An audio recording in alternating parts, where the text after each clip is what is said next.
Bon, je reprends parce que la vidéo a été coupée.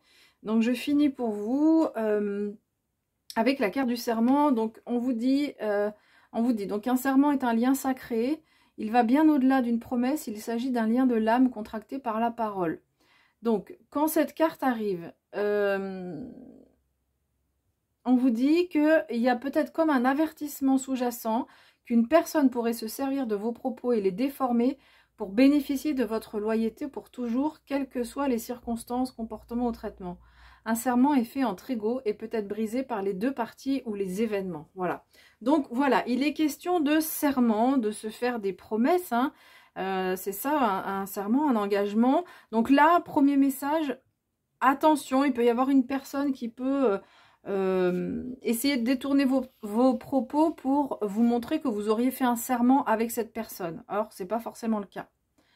Alors, on vous dit aussi, vous pourrez maintenant envisager un partenariat ou un accord contractuel. Donc voilà, ça c'était le premier message. Maintenant, on part sur la partie plus positive, c'est-à-dire qu'il peut y avoir un engagement avec une nouvelle personne, avec quelqu'un, un accord, un contrat que vous pourriez faire avec une nouvelle personne. Donc c'est pas forcément sentimental, hein, ça peut être sur d'autres parties. Il est quasiment impossible de savoir avec certitude si ce sera bénéfique, étant donné qu'en vérité, dans chaque contrat, il y a tant de détails extrêmement difficiles à comprendre, même en le lisant attentivement. Si c'est le cas, demandez à l'autre partie d'expliquer ce que signifient les clauses que vous ne comprenez pas, et demandez-lui de vous donner des exemples afin de pouvoir mieux cerner le serment sur papier que vous allez signer. Dans certains cas, une poignée de main suffira à sceller votre accord. Quelle qu'en soit la forme, prenez en compte le fardeau qui accompagne ce que vous ressentez après avoir établi ce contrat. Considérez l'avenir et la charge karmique que cet accord vous apportera, ainsi que ses bénéfices immédiats. Il est vrai qu'en considérant les propos tenus, nous pouvons comprendre du mieux possible ce à quoi nous donnons notre accord. Assurez-vous de le faire dès à présent. Donc, on vous dit quoi globalement qu'il y a un contrat qui peut être signé. On vous invite à la prudence, en fait.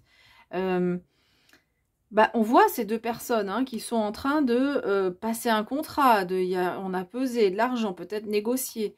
Donc c'est un peu ce qu'on vous dit, là il y a un contrat là qui est là pour vous, qui est là pour ce mois d'avril. Pesez bien le pour, le contre. Utilisez cette balance pour peser le pour, le contre. Est-ce que ce que j'ai compris de ce que m'annonce la personne, c'est bien ce qu'elle a voulu dire? Donc on lui redemande de préciser. Et c'est un contrat qui peut vraiment être important au niveau karmique. C'est pour ça qu'il y a la destinée ici. Donc c'est quelque chose qui peut jouer un rôle dans votre destinée, dans votre karma. Donc c'est une autre façon d'appeler la destinée.